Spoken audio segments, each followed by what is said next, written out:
जमात पंजुम scholarship के ज़हनी आजमाइश के आज की वीडियो में मैं आपका खैर मकदम करता हूँ।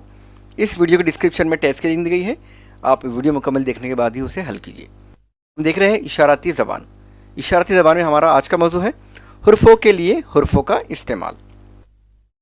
हमने अभी तक क्या किए है, हमने अभी तक कुल 9 असबाक मुकम्मल कर चुके हैं और सिर्फ हमारे 2 असबाक बाकी रह गए हैं ज़हनी आजमाइश के।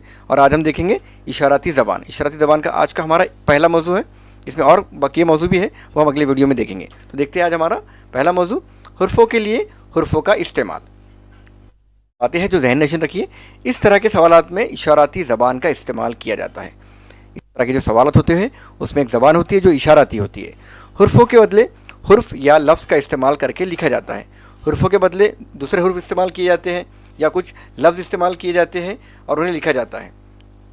सवाल में दी गई हिदायत को अच्छे से समझकर सही मुतबादिल तलाश करना होता है। सवाल में जो हिदायत दी गई है उसे अच्छे समझना होता है और हमें सही जवाब तलाश करना होता है। आम तौर पर किसी बात को खुफिया रखने के लिए इस तरह की ज़बान का इस्तेमाल किया जाता है। आप देखेंगे जो हमारे खुफिया महकमे हैं उनमें इस तरह की ज़बान का आमतौर पर इस्तेमाल किया जाता है और ये आपके लिए इसलिए रखा गया है कि आप इस ज़बान को किस तरीके से समझ सकते हैं। देखते हैं कुछ सवालात।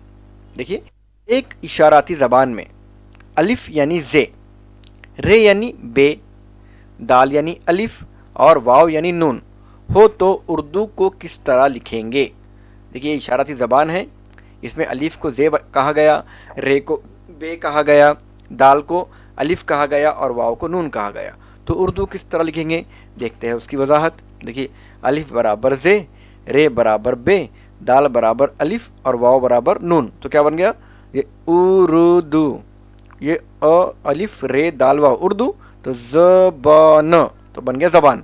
अब ज़बान हमारे ऑप्शन में है क्या, ऑप्शन नंबर 3 देखिए ज़बान है। पहला आबाज़, जनबा और बानस, ये गलत ऑप्शन है, सही ऑप्शन है ज़बान। तो ऑप्शन नंबर 3 को हम फिल करेंगे, ज़बान।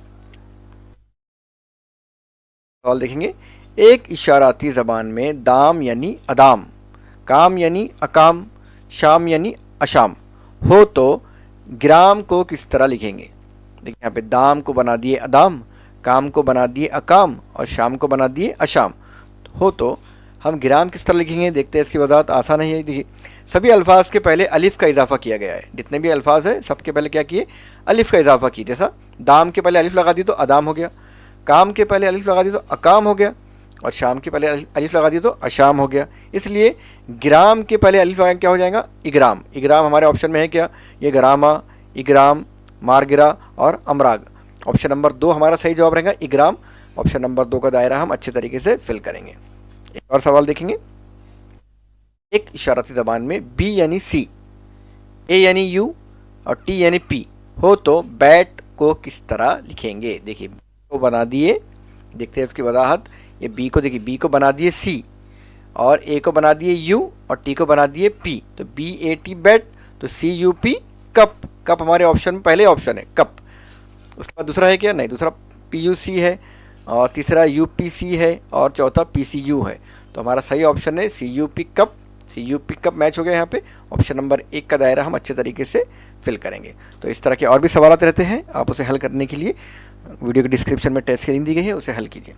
इंशाल्लाह अगली वीडियो में। अस्सलाम वालेकुम वरहमतुल्लाहि वबरकातुहू।